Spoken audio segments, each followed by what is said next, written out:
nzete ya mwasa bukisa mibali. Amen. Bozongisi ya nzete ya mwasa bukisa mibali. Soko tangilite ya oya liloba. Akoloba ya na nzete la mobali. C'est Christ. Ezali Kristo. L'arbre de l'épouse. Nzete la mwasa bukisa mibali. Ezali mwasa bukisa mibali ya Kristo. Amen. Qu'est-ce qui est arrivé? Nini salemi. Israël, sa propre nation. Le botana ye moko. Il devait laisser les forces ennemies détruire atika mapinga ya bangule ya kobebisa nzete o vinyo na ye vinyo na nkolo.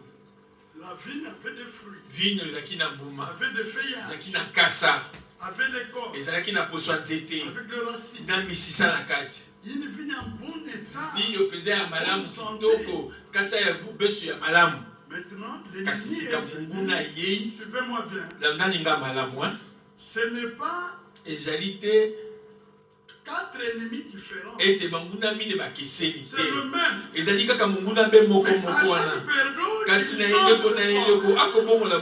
à chaque mais c'est la même puissance de l'Antéchrist.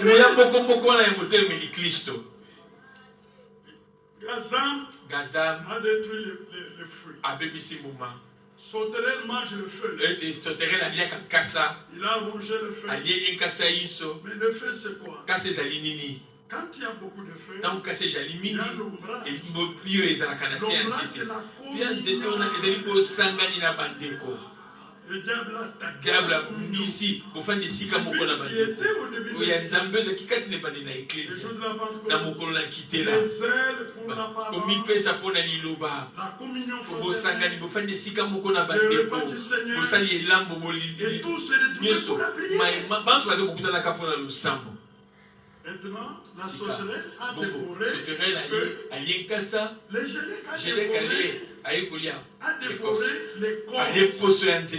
Voyez, les corps se représentent l'enseignement. Eliasib a sucé la sève.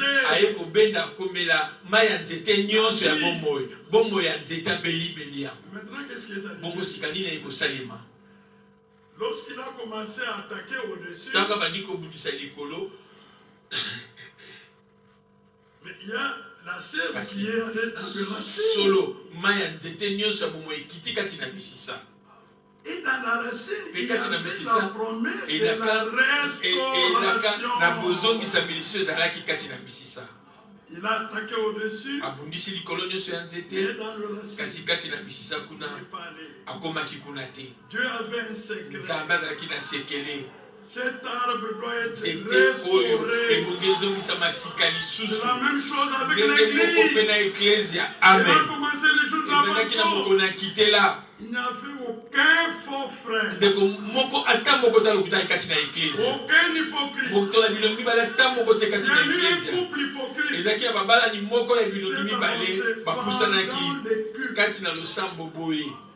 ils sont morts. On les a enterrés. Le même an, on a désigné les jeunes gens.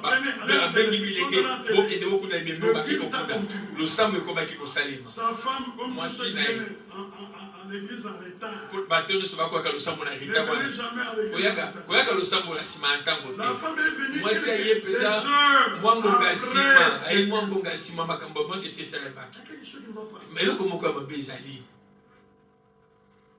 On lui a posé la question. Au sujet de le bien qu'ils avaient. Est-ce que ça a assez pris? Le même genre, j'ai ont pris le culte a continué. On n'a pas fait de deuil. Vous qui ne craignez pas Dieu, craignez Dieu. Amen. Nous entrons dans une étape où des mensonges, des calomnies, ne seront plus tolérés. Amen. Dieu qui était au commencement, c'est le même Dieu qui est à la fin. Soyez honnêtes. Si vous êtes des dieux, soyez intègres. nzela na Nzambe na motema mobimba. Cet amour bolingo oyo a été dévoré. La communion fraternelle. La crainte de Dieu. Les miracles qui se faisaient. L'église a traversé 7 ans. On arrive d'abord à l'âge des ténèbres, Moyen-Âge. Il n'y avait plus rien de ceux qui étaient dans l'église. Mais Dieu avait déjà parlé. Joël. Prenez Joël. Verset 23.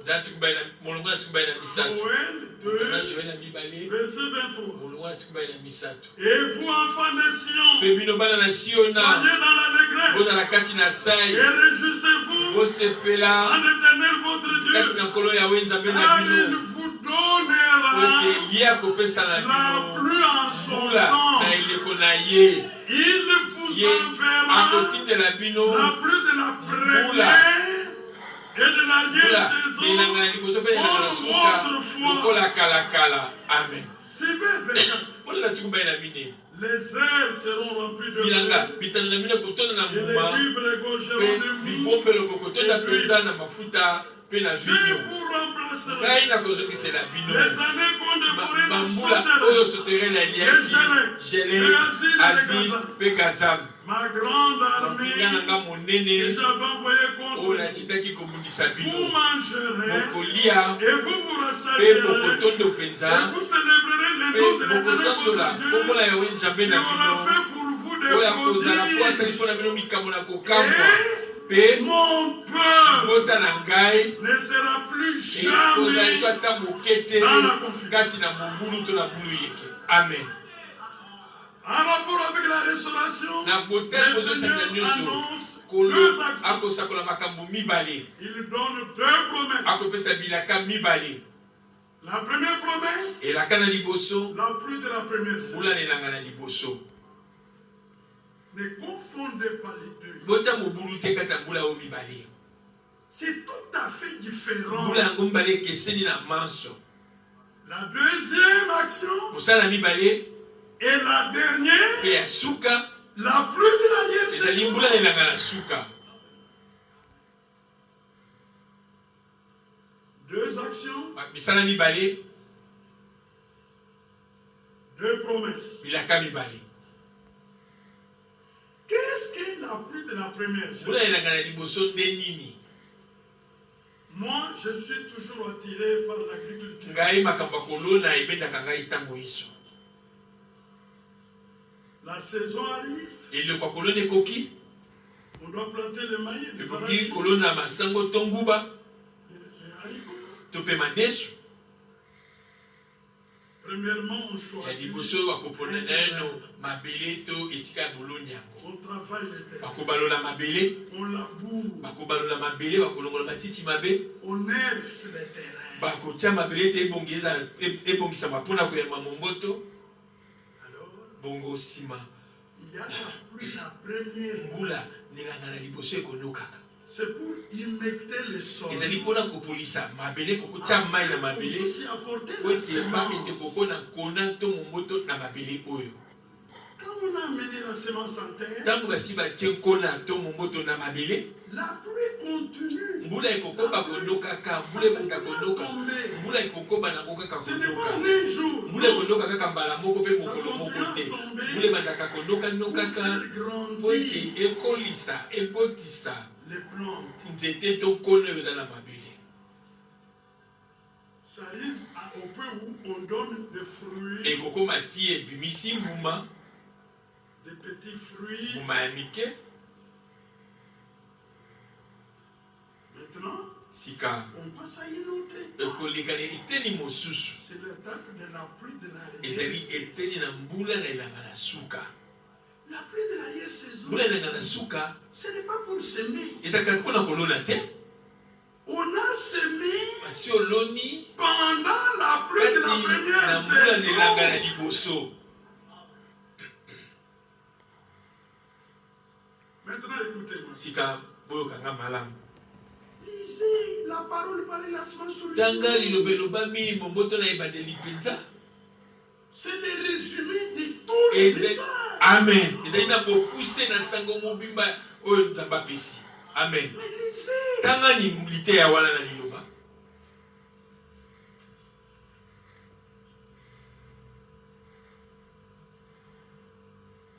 Les plantes ont poussé. Zete boti. Ils ont grandi. Ekoli. Sous la pluie de la première saison. Na eleko oyo mbula na liboso na elangezali konokaka. Okokoma liteni moko. Il faut amener les semences à maturité. Ebongete konanto momboto ekemba ekola. La pluie de la première saison mbula na liboso ne suffit pas. Ekokite. Parce que quand frère prend Joël, il montre que vous remarquez, il y a la pluie. Il y a première. Il y a liboso. Il y a liboso.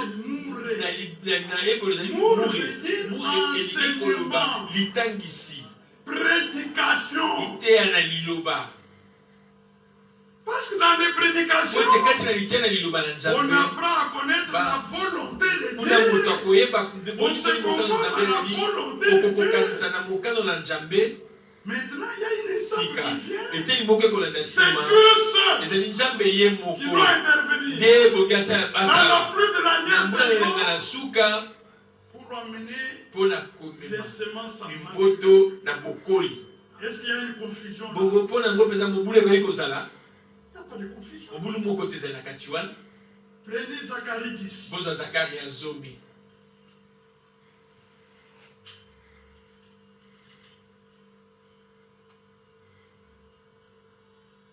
Premier verset.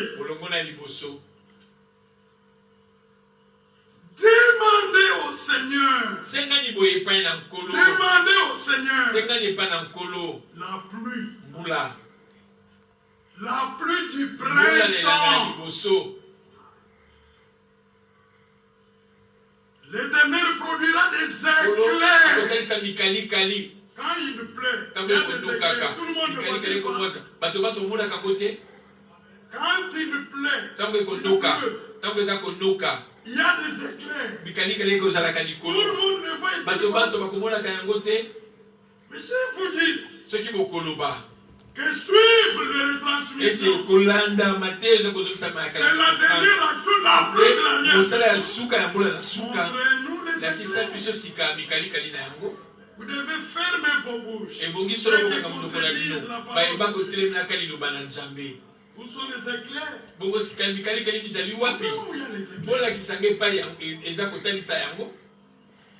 Et il vous enverra une abondante pluie. Mais écoutez maintenant, les résultats. Il donnera à chacun de l'herbe dans son champ pour qu'il y ait récolte. Il y a la moisson. Tous les fruits sont arrivés à maturité. Qu'est-ce que ça veut dire? En réalité, qu'est-ce que ça veut dire? Ça veut dire que mon frère que j'ai là, ma soeur que j'ai là, quand on arrive à la pluie, le corps, vous verrez Marie.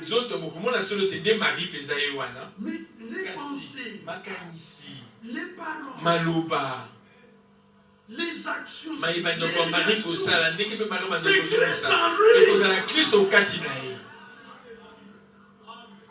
c'est Christ est révélé dans sa plénitude. Dans tous les élus. Est-ce que nous voyons ça aujourd'hui?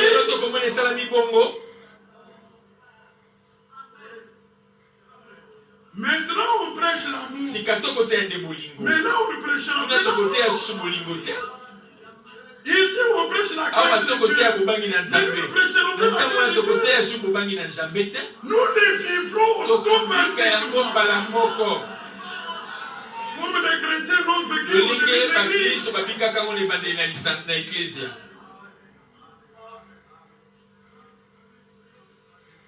Mais avec les prédications, ça sera comme une promesse. L'achèvement c'est une promesse. Pour ce qui concerne la parole, na we tali liloba nous avons reçu toute la yambi parole. liloba nyonso.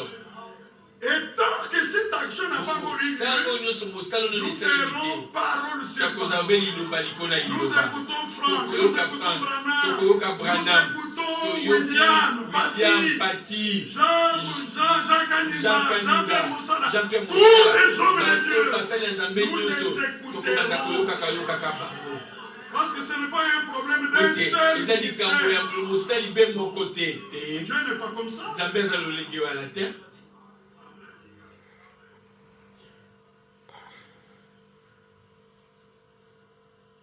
Maintenant, Sika avant de lire quelques citations de Feu Franck, ya moto tanga mama loba ya ndeko Franck prenez Osée. boza buku na Osea Cette parole de liloba oyo Osée, na Osea ça se fera à ce yango moment-là. ekokokisama nde na ntango wana kaka. Parce que c'est en rapport avec yango yokani malamu ce que mpenza Josué na a Yoshua vécu abikaki dans Josué na chapitre Joshua 10. mokapo na zomi Et dont Esaïe parle. oyo Ezaya Esaïe kolobela 28. yango Izaya tukumba ye na mwambe Prenez là-bas. boza yambo Osea. Osea Osée 2. Osea mokapo na mibale. Le frère Franck a pris ce verset dans ce que nous allons lire. azwi zelo na biblia na maye tokotanga kala te. Osée 2. Osea mokapo na mibale Verset 23 longo na tukumba ye na misato à 24. kino tukumba ye na mine En ce jour-là, na mokolo wa j'exaucerai, dit ngai l'Éternel, nakopesa ya nelobi yawe j'exaucerai mes nakopesa cieux, ya na lola et les cieux exauceront la mpe terre. ekopesa ya na mabele La terre exaucera le blé, mabele ekopesa ya na mbule na vinyo mpe na et mafuta ils exauceront mpe Jérusalem. bakobanso bakopesa oyo Yerusalemu azali kozela nkolo akomisa Est-ce que maintenant nous le vivons? bongo tokobika makambo manso lelo oyo On ne vit pas ça. tokobika yango te.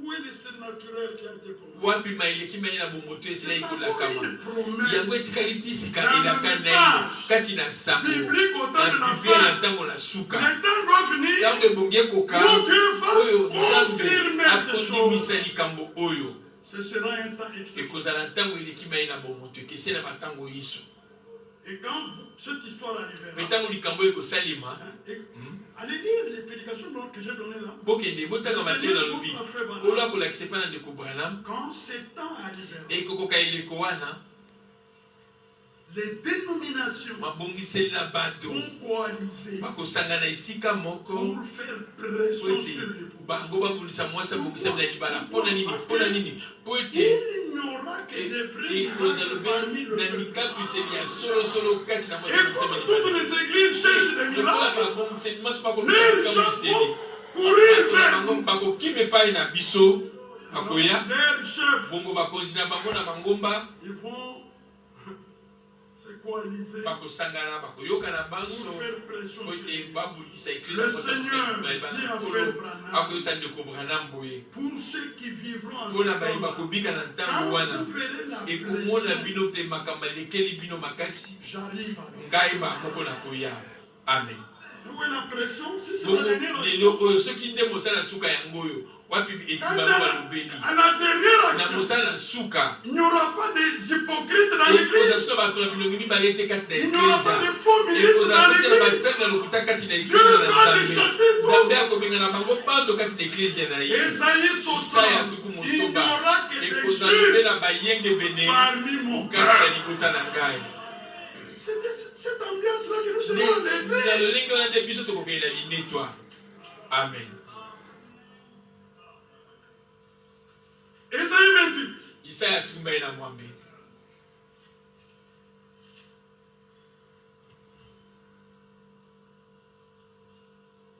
Verset 21. nzala tukumba ye na moko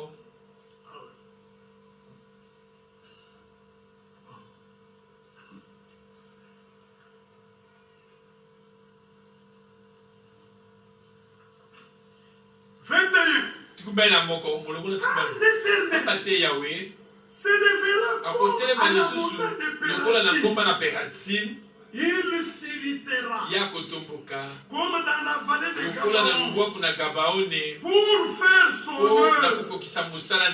œuvre étrange, pour exécuter son travail inouï. Ça, Dieu doit le faire avec l'Église à l'achèvement. Maintenant, pour que vous compreniez, dans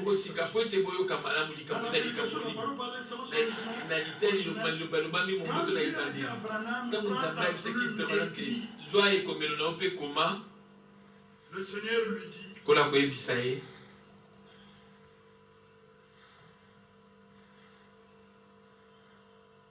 Jean chapitre 5 verset 19. Le Fils ne fait rien de lui-même. Il ne voit que ce qu'il doit faire au Père. Le Père montre d'abord au Fils ce qu'il veut faire. Quand le Fils regarde, le Fils doit faire la même chose. Est-ce que c'est clair? Il dit, voilà la bénédiction. Tous les élus qui se sont identifiés au message biblique du temps de la fin. Qu'est-ce qui va arriver? Ils exerceront le ministère de la parole. Amen. C'est ce que Josué a dit. Ce que Josué a fait, c'était quelque chose d'inouï. Prenez Josué 10.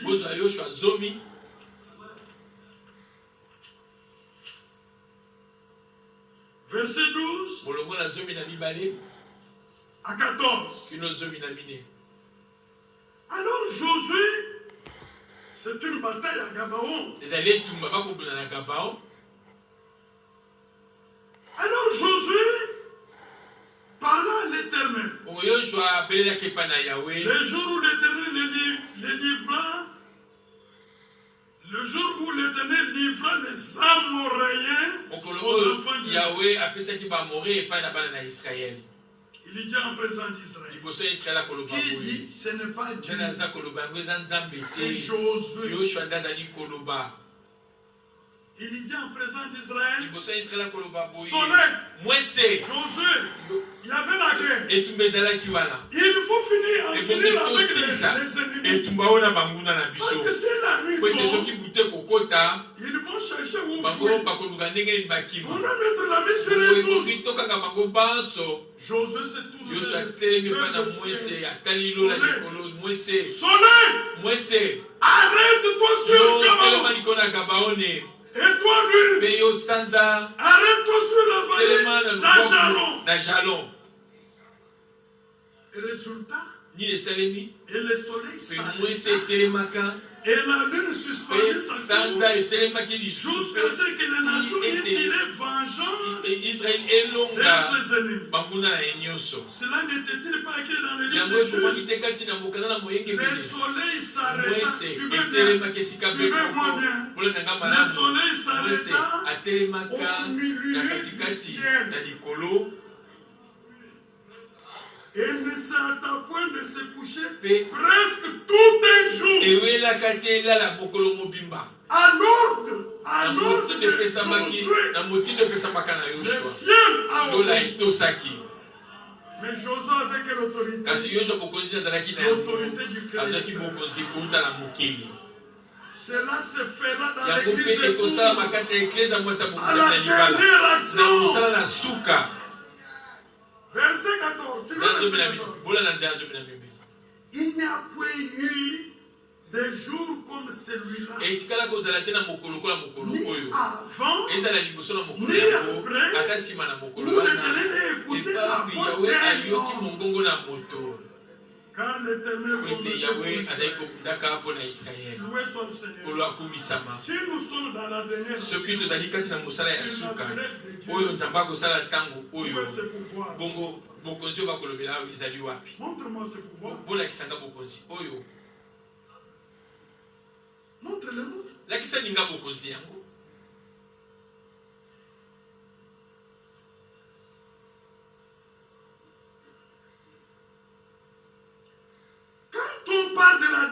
action, j'ai suivi les vidéos de Féfan. Ce que les frères n'ont pas vu, c'est quand il est en relation avec le dernier message.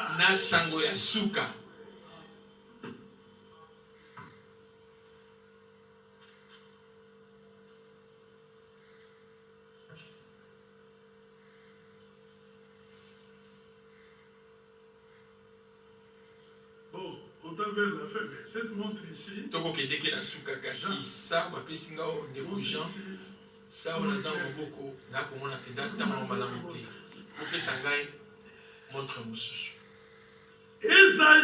Isaïe